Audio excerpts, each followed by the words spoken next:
The Mastery of Destiny by James Allen. Chapter 1. Deeds, Character, and Destiny. There is, and always has been, a widespread belief in fate, or destiny, that is, in an eternal and inscrutable power, which apportions definite ends to both individuals and nations. This belief has arisen from long observation of the facts of life. Men are conscious that there are certain occurrences which they cannot control, and are powerless to avert. Birth and death, for instance, are inevitable, and many of the incidents of life appear equally inevitable. Men strain every nerve for the attainment of certain ends, and gradually they become conscious of a power which seems to be not of themselves, which frustrates their puny efforts, and laughs, as it were, at their fruitless striving and struggle. As men advance in life, they learn to submit, more or less, to this overruling power which they do not understand, perceiving only its effects in themselves and the world around them, and they call it by various names, such as God, Providence, Fate, Destiny, etc. Men of contemplation, such as poets and philosophers, step aside, as it were, to watch the movements of this mysterious power, as it seems to elevate its favorites on the one hand and strike down its victims on the other, without reference to merit or demerit. The greatest poets, especially the dramatic poets, represent this power in their works, as they have observed it in nature. The Greek and Roman dramatists usually depict their heroes as having foreknowledge of their fate, and taking means to escape it, but by so doing, they blindly involve themselves in a series of consequences, which bring about the doom they are trying to avert. Shakespeare's characters, on the other hand, are represented, as in nature, with no foreknowledge, except in the form of presentiment, of their particular destiny. Thus, according to the poets, whether the man knows his fate or not, he cannot avert it, and every conscious or unconscious act of his is a step towards it. Omar Khayyam's moving finger is a vivid expression of this idea of fate. The moving finger writes, and having writ, moves on, nor all thy piety nor wit shall lure it back to cancel half a line, nor all thy tears wash out a word of it. Thus men in all nations and times have experienced in their lives the action of this invincible power or law, and in our nation today, this experience has been crystallized in the terse proverb, man proposes, God disposes. But contradictory as it may appear, there is an equally widespread belief in man's responsibility as a free agent. All moral teaching is an affirmation of man's freedom to choose his course and mold his destiny, and man's patient and untiring efforts in achieving his ends are declarations of consciousness of freedom and power. This dual experience of fate on the one hand and freedom on the other has given rise to the interminable controversy between the believers in fatalism and the upholders of free will, a controversy which was recently revived under the term determinism versus free will. Between apparently conflicting extremes, there is always a middle way of balance, justice, or compensation, which, while it includes both extremes, cannot be said to be either one or the other, and brings both into harmony, and this middle way is the point of contact between two extremes. Truth cannot be a partisan, but by its nature is the reconciler of extremes, and so in the matter which we are considering, there is a golden mean which brings fate and free will into close relationship, wherein, indeed, it is seen that these two indisputable facts in human life, for such they are but two aspects of one central law, one unifying and all-embracing principle, namely, the law of causation in its moral aspect. Moral causation necessitates both fate and free will, both individual responsibility and individual predestination. For the law of causes must also be the law of effects, and cause and effect must always be equal. The train of causation, both in matter and mind, must be eternally balanced, therefore eternally just, eternally perfect. Thus every effect may be said to be a thing preordained, but the predetermining power is a cause, and not the fiat of an arbitrary will. Man finds himself involved in the train of causation. His life is made up of causes and effects. It is both a sowing and a reaping. Each act of his is a cause, which must be balanced by its effects. He chooses the cause. This is free will. He cannot choose, alter, or avert the effect. This is fate. Thus free will stands for the power to initiate causes, and destiny is involvement in effects.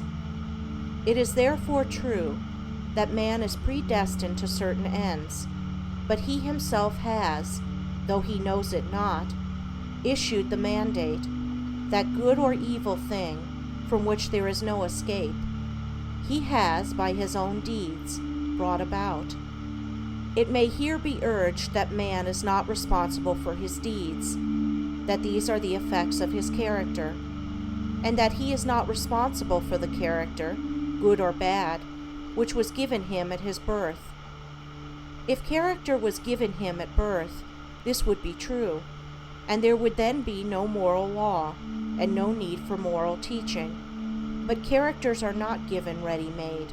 They are evolved. They are indeed effects, the products of the moral law itself, that is, the products of deeds.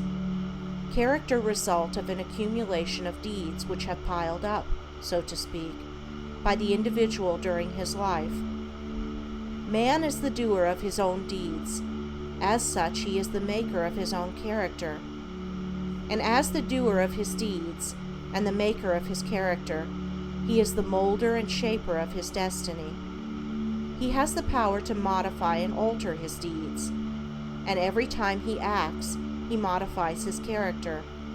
And with the modification of his character for good or evil, he is predetermining for himself new destinies, destinies disastrous or beneficent, in accordance with the nature of his deeds. Character is destiny itself, as a fixed combination of deeds. It bears within itself the results of those deeds. These results lie hidden as moral seeds in the dark recesses of the character, awaiting their season of germination, growth, and fruitage.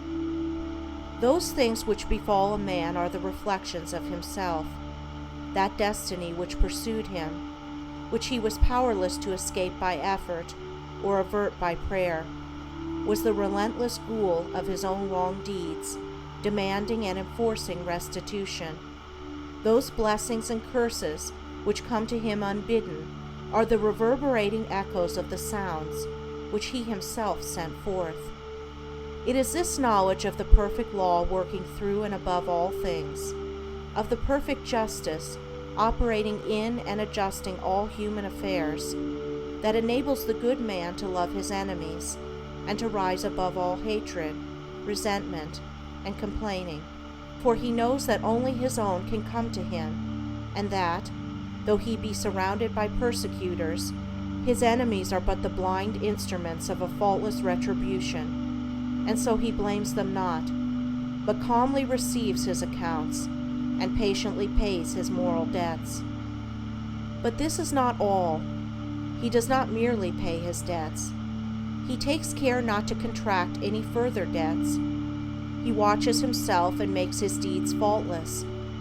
While paying off evil accounts, he is laying up good accounts. By putting an end to his own sin, he is bringing evil and suffering to an end. And now let us consider how the law operates in particular instances in the outworking of destiny through deeds and character. First, we will look at this present life, for the present is the synthesis of the entire past. The net result of all that a man has ever thought and done is contained within him. It is noticeable that sometimes the good man fails, and the unscrupulous man prospers, a fact which seems to put all moral maxims as to the good results of righteousness out of account. And because of this, many people deny the operation of any just law in human life, and even declare that it is chiefly the unjust that prosper. Nevertheless, the moral law exists, and is not altered or subverted by shallow conclusions. It should be remembered that man is a changing, evolving being. The good man was not always good. The bad man was not always bad. Even in this life, there was a time, in a large number of instances, when the man who is now just was unjust, when he who is now kind was cruel, when he who is now pure was impure. Conversely, there was a time in this life, in a number of instances, when he who is now unjust was just, when he who is now cruel was kind, when he who is now impure was pure. Thus the good man who is overtaken with calamity today is reaping the result of his former evil sowing. Later he will reap the happy result of his present good sowing, while the bad man is now reaping the result of his former good sowing. Later he will reap the result of his present sowing of bad. Characteristics are fixed habits of mind, the results of deeds. An act repeated a large number of times becomes unconscious or automatic. That is, it seems to repeat itself without any effort on the part of the doer, so that it seems to him almost impossible not to do it, and then it has become a mental characteristic. Here is a poor man out of work. He is honest and is not a shirker. He wants work and cannot get it. He tries hard and continues to fail. Where is the justice in his lot? There was a time in this man's condition when he had plenty of work. He felt burdened with it. He shirked it and longed for ease. He thought how delightful it would be to have nothing to do. He did not appreciate the blessedness of his lot. His desire for ease is now gratified, but the fruit for which he longed, and which he thought would taste so sweet, has turned to ashes in his mouth.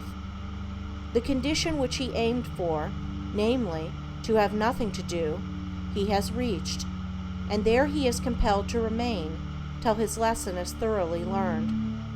And he is surely learning that habitual ease is degrading, that to have nothing to do is a condition of wretchedness, and that work is a noble and blessed thing. His former desires and deeds have brought him where he is, and now his present desire for work, his ceaseless searching and asking for it, will just as surely bring about its own beneficent result. No longer desiring idleness, his present condition will, as an effect, the cause of which is no longer propagated, soon pass away, and he will obtain employment.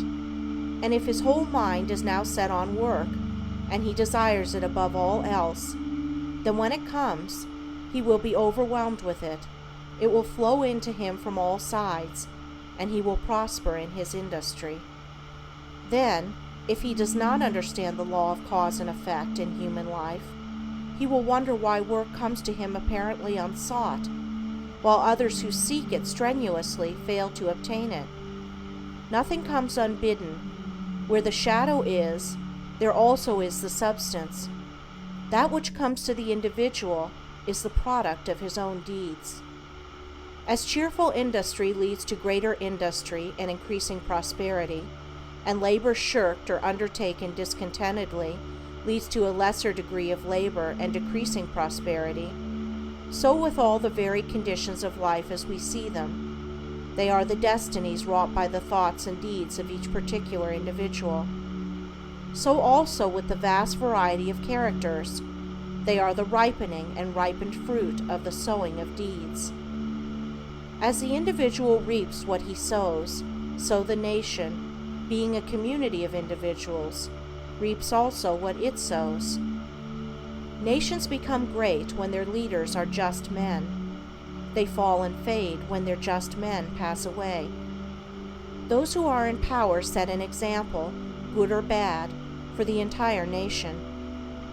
Great will be the peace and prosperity of a nation when there shall arise within it a line of statesmen who, having first established themselves in a lofty integrity of character, shall direct the energies of the nation toward the culture of virtue and development of character, knowing that only through personal industry, integrity, and nobility can national prosperity proceed.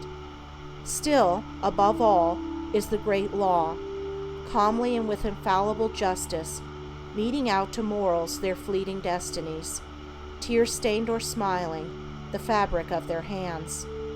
Life is a great school for the development of character, and all, through strife and struggle, vice and virtue, success and failure, are slowly but surely learning the lessons of wisdom.